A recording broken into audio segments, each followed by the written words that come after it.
A good example is King Asa in Scripture. God had punished Asa in the Old Testament for relying on the nation of Syria as an ally rather than relying on God himself. And so Asa looks to the strength of another nation rather than to God. But you see, Asa refused to learn his lesson, and at the end of his life, it says this. This is amazing. It says this in 2 Chronicles chapter 16, verse 12. In the 39th year of his reign, Asa was diseased in his feet, and his disease became severe.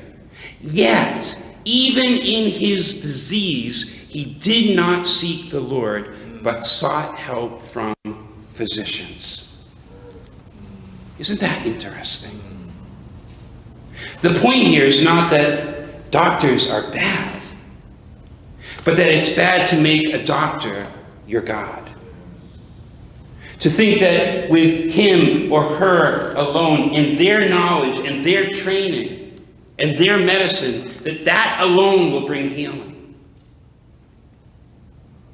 You see, whatever benefit comes through doctors comes really from the Lord.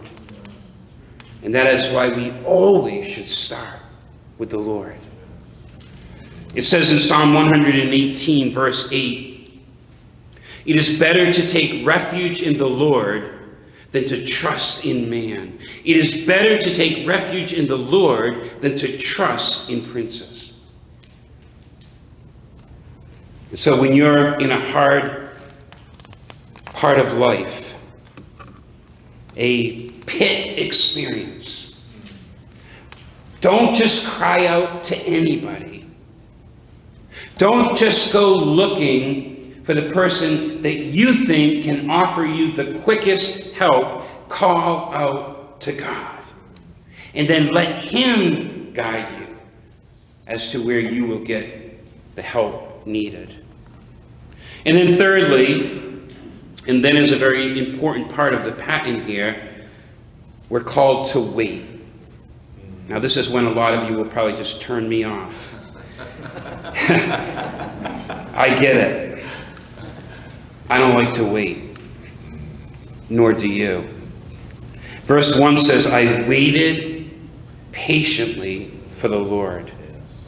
Now, interestingly, in the Hebrew, what that means is I waited intently for the Lord, which means I waited close by his side. I waited carefully, using my head, using my mind.